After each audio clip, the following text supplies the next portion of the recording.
nous aimerions que des jeunes que cela intéresse viennent nous aider. Et bon, moi j'ai dit oui. Et alors ce oui, À l'âge de 10 ans, vous avez dit oui. oui, mais on a C'est-à-dire que- entretenu une correspondance. Et alors je suis venu à Bayrou où se À trouvait... quel âge, à l'âge de 10 ans, vous êtes parti où? À Beyrouth? Non, non, je suis resté chez moi. À 10 ans, je suis resté à la maison. Mais à 11 ans, on nous a fait aller à Bayrou. Bayrou, c'était une localité à côté de Turin, en Italie, où les frères qui n'avaient pas fait la guerre, c'est les frères français qui n'avaient pas fait la guerre, avaient ouvert ce qu'on appelle un JUVENA, c'est-à-dire un centre de formation pour des jeunes qui un jour se destineraient à devenir des frères. Alors on m'a envoyé là. À l'âge de 11 ans. Oui, à l'âge de 11 ans. Et je n'étais pas le seul, nous étions presque une centaine de garçons venant de tous les coins de la France ou de la Suisse ou de l'Italie. Et nous avons vécu là Pendant combien d'années? pendant 5 ans. Et c'était en quelle année? Alors 1929 jusqu'à 1929 jusqu'à À 1934. Beyrouth, est-ce que vous avez appris l'italien là-bas? Ah oui, j'ai appris l'italien là-bas. Vous Oui. ne parliez pas italien avant? Là, on ne connaît pas. Parce que je sais que vous avez enseigné la littérature italienne aussi. Oui, mais c'est le curé qui nous a appris l'italien. J'ai vécu pendant 5 ans, de 1929 à 1934. En 1934, j'avais 16 ans. On m'a dit, alors, est-ce que tu veux t'engager chez les frères? J'ai dit oui, oui, oui. C'était l'âge L'âge de faire ce qu'on appelle les vœux. la profession temporaire, les vœux. Et on va vous envoyer, non pas en Italie ou en France, mais on va vous envoyer en Orient. Déjà, Au Liban. à l'âge de 16 ans, vous êtes... Alors, à 16 ans, j'étais ici à Amchit. Incroyable. Vous aviez 16 ans quand vous êtes arrivé à Amchit? Oui, j'ai 16 ans quand j'étais à Amchit. Et vous avez vu ce paysage ancien qui n'a pas été encore modifié par l'urbanisme? Non, non, non, non, c'était bien. À l'âge de Et 16 alors, ans. pendant quelques années, on va vous demander de faire des études, parce qu'on n'avait pas fait des Des études. études à Amchit. À Amchit, oui. Il y avait des enseignements à Amchit. Il y avait des frères qui étaient chargés de nous enseigner. Le frère Isidore Joseph, comme on l'appelait. Isidore Joseph, c'était pas un Amchiti? Non, non, c'était un frère, Isidore Joseph. Il y avait un frère Isidore Karam, Isidore Karam. qui était l'Amchit, mais il y avait un frère Isidore Joseph qui était un professeur de mathématiques, d'anglais, de français. On a fait les études pendant 3-4 ans. C'était en quelle année que vous êtes arrivé à... En 1934. 1934, vous avez mis les pieds En à Beyrouth? 1934, je mets les pieds à Beyrouth. En voyageant par le bateau ou Par le bateau, on avait que le bateau, il Ça. n'y avait pas d'autres moyens de Il n'y communication. avait pas encore d'avion. Il n'y avait pas d'avions. Les rares avions, c'était des avions militaires. Et encore, ils étaient dans leur début. Ils n'étaient pas très... Et donc à Beyrouth, vous vous souvenez un peu de ce trajet dans la mer? Oui, oui, ben dans la mer, c'est toujours intéressant de regarder la mer.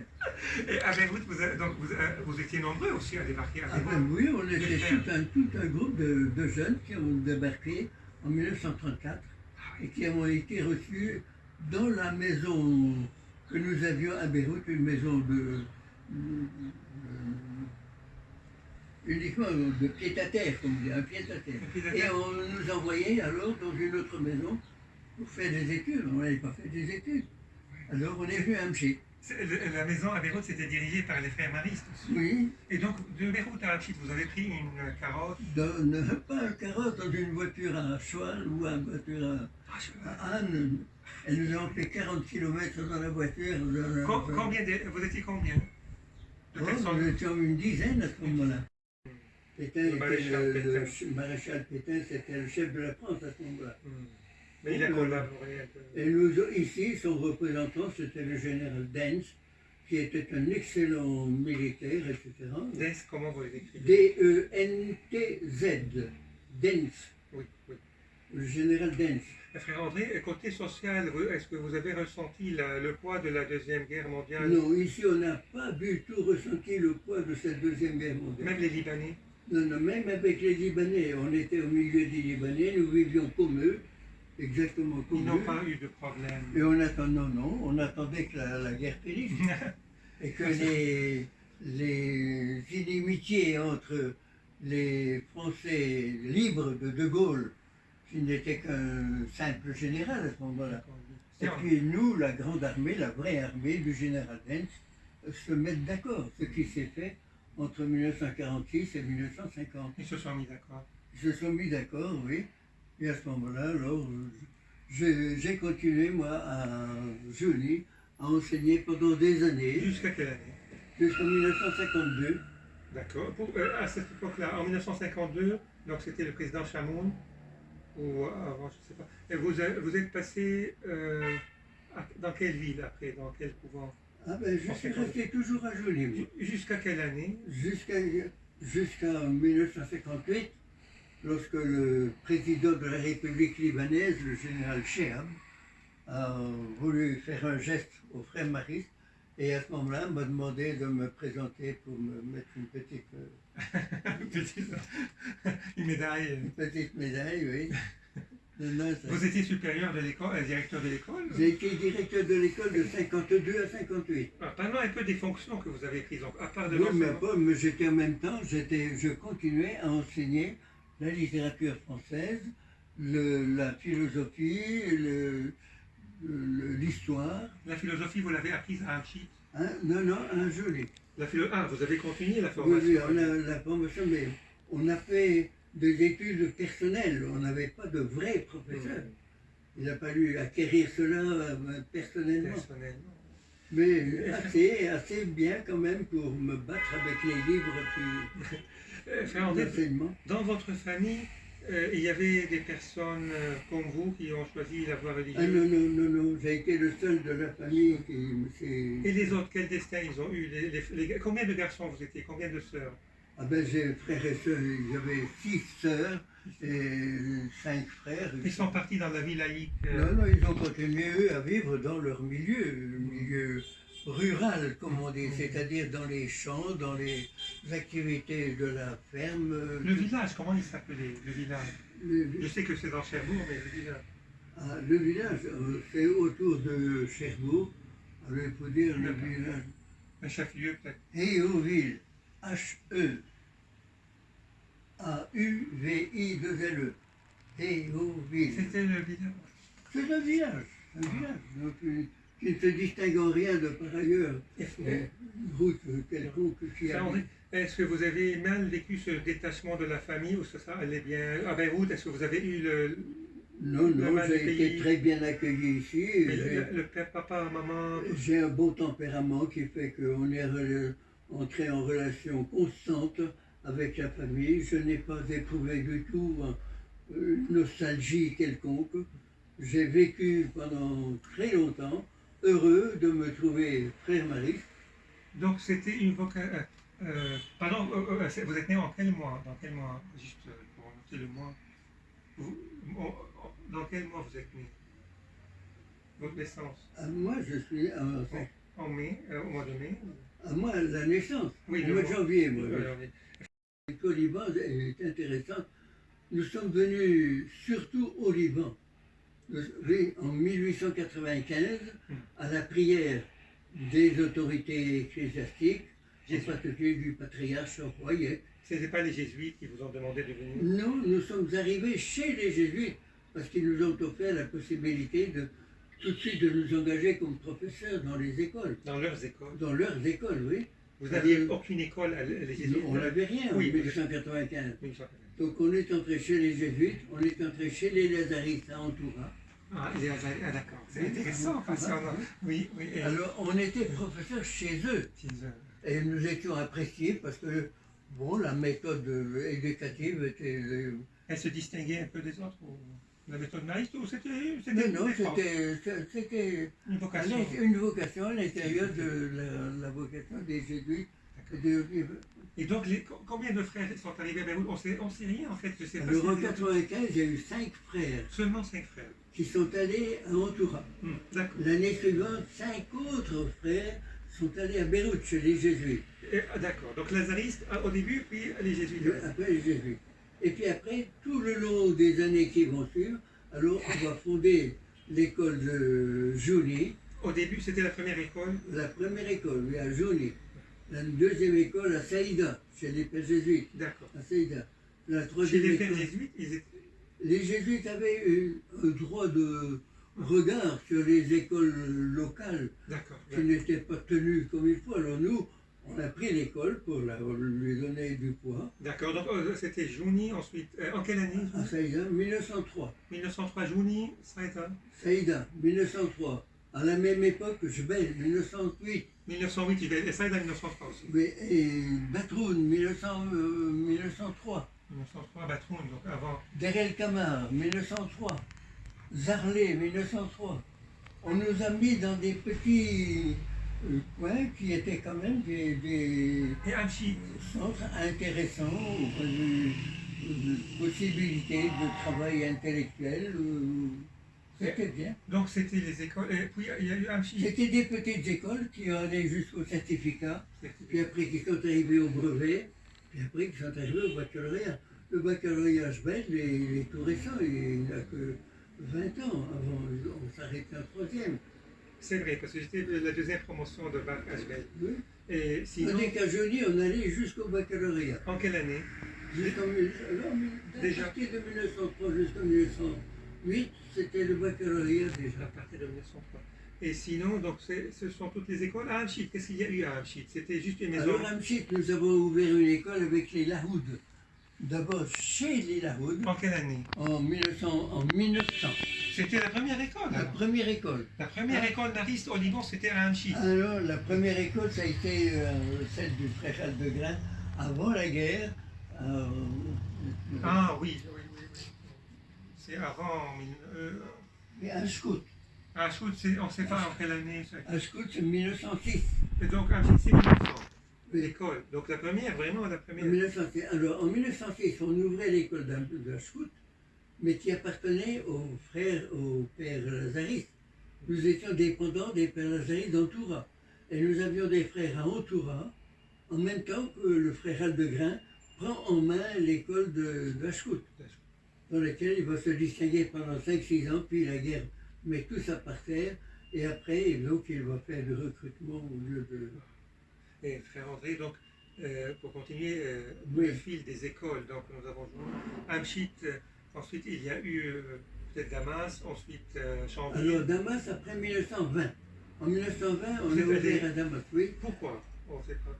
Pour les grandes villes. Hein, C'est les grandes villes, mais Les il n'y avait personne dans les grandes villes. les jésuites, Nous- même là-bas. Nous, en principe, nous n'allions pas dans les villes dans lesquelles étaient déjà les jésuites C'est ou les frères de l'école chrétienne. Parce que nous n'étions pas à Beyrouth, nous n'étions pas à Tripoli, nous n'étions pas à Damas.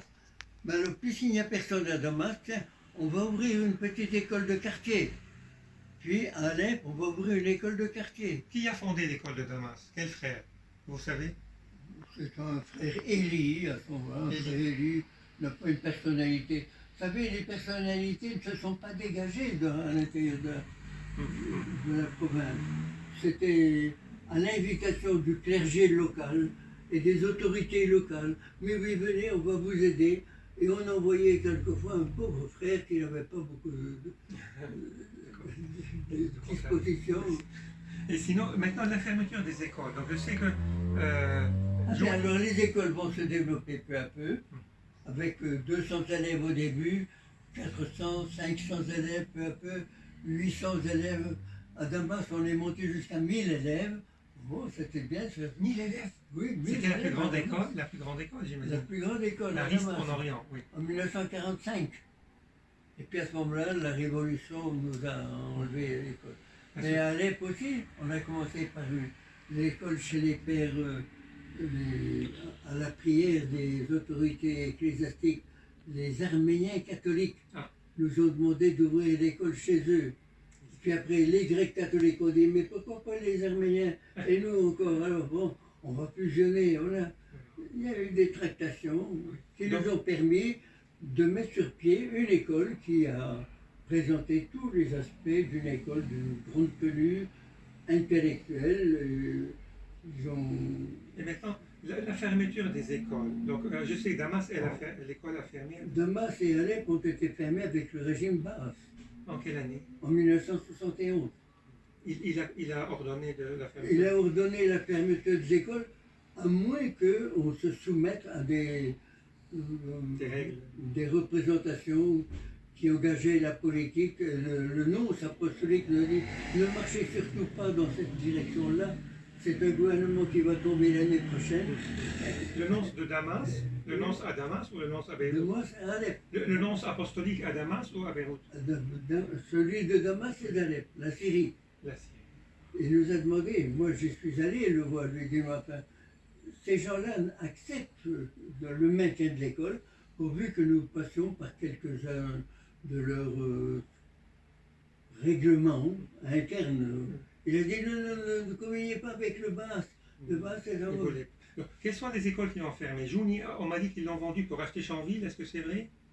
Alors, peu à peu, c'est autre chose, ça. À un moment donné, la clientèle scolaire étant devenue très ample, au commencement à Joigny, l'école avait 250 élèves, 500 élèves, 800 élèves. Vous étiez dans un bâtiment à vous ou c'était chez Dans les... le bâtiment à nous, à Joigny. D'accord. Puis au bout d'un moment, on a dit, mais c'est trop petit, il faut trouver un lieu beaucoup plus vaste que ça. Et à ce moment-là, à Joigny, on était resserrés par la construction de l'autoroute, etc. Le frère Mario a dit, mais nous allons nous mettre comme les jésuites sur une colline et nous allons trouver un local. Donc c'était le directeur d'Alep, de l'école d'Alep. Benoît, c'était... Le premier, le provincial, c'était le frère Benoît. C'est pas le même Benoît. Alors l'autre a pris son nom, Benoît Masloum.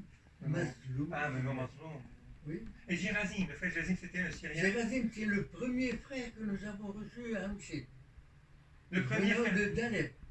Le premier frère oriental Le qui est premier rentré. frère oriental. C'est Gérazim, comment son nom de famille? Gertaïné. Wow. Gertaïné, une famille quelconque d'Alep, mais dont les parents avaient dit, Maronite. oh, ce serait bien que si l'un de vous veut entrer chez les frères, ils sont disposés C'était à vous accueillir. Ce sont des Occidentaux, ce sont des Français. c'était un maronite, le frère Gérazim. Oui, Un maronite. oui. Mais d'Alep. d'Alep. Et les frères d'Amchit, c'était Isidore Karam, juste... Mais Isidore Karam, alors parce qu'il était le voisin, entre l'école et puis lui, il y a 10 mètres. Alors, en voyant les frères, les jeunes frères de France, en train de travailler à l'intérieur de la maison et d'étudier en même temps qu'ils travaillaient, hein, ça lui a plu et il est entré avec eux et il a continué avec eux. Il deviendra directeur de l'établissement. Et frère André, qui était le frère qui était venu à pied de Syrie jusqu'à Jouni? Vous m'avez parlé d'un frère qui était venu à pied depuis la Syrie jusqu'à Jouni. C'est pas Gérazim. Pourquoi il est venu à pied? Il était pauvre? Ah, pas à pied, il n'a pas marché non, pendant des kilomètres. Non, à des moments donnés. Pour rejoindre le frère Maïs, il est venu à Jouni. Il est venu d'Alep, puis il est venu à Il Jouni. ne pouvait pas les rejoindre à Alep? Il aurait pu rester à Alep, mais il a voulu entrer dans la communauté des frères. Alors il est venu jusqu'à Jouni, où c'était le centre. Alors, il est venu d'Alep à Jouni. D'accord. Frère André, donc... Mais pas à pied sur la route. Non, il y avait les moyens de communication, les voitures, etc. Frère André, pour récapituler, donc, la première présence mariste, c'était au début à Aïtola chez les Lazaristes, ensuite à Beyrouth chez les Jésuites, en 1995-1996. Oui. Puis à Hamchit, ça a été... En 1900. En 1900, l'école chez les Lahou. En 1900, chez les Lahoul. Et le Et en couvent 1903, dans la grande école que nous avons maintenant. à Hamchit. Oui. Le 1903. En 1903, le couvent, ça a été construit à Hamchit. En même Hamchit. Donc, pourquoi on dit que c'est la maison mère des maristes à Hamchit? Parce qu'à ce moment-là, dans cette maison qui était grande, l'imagination des frères n'était pas très développée. Ils se sont dit, oh, on peut y mettre l'administration provinciale, les services élémentaires de la communauté, le tailleur, le sabotier, le jardinier. Parce que vous aviez vos propres services à vous, Oui, on avait aux tous nos cordonniers. propres services, alors on les a tous réunis dans cette maison-là. Et les tombeaux aussi. Et le tombeau a été construit à ce moment-là aussi. C'est les seuls tombeaux de tout l'Orient De mariste. tout l'Orient mariste. Oui. Si quelqu'un meurt en Syrie, on l'enterre à On Hamchit. le transporte là. Donc il y a des Syriens enterrés à Hamchit. Bien sûr qu'il y a des seigneurs terrain. Qui sont les... Ah ben il y a des. Attendez voir, il y a très. Non, c'est pas grave. Donc, à part le Liban et la Syrie, vous avez une présence dans d'autres pays arabes, la Jordanie par exemple, ou non? On a essayé à un moment donné d'aller aussi en Irak. En Irak. Mais ça n'a tenu que 5 ans parce que la guerre est arrivée, la guerre de 14, on n'a pas continué à Catalogne.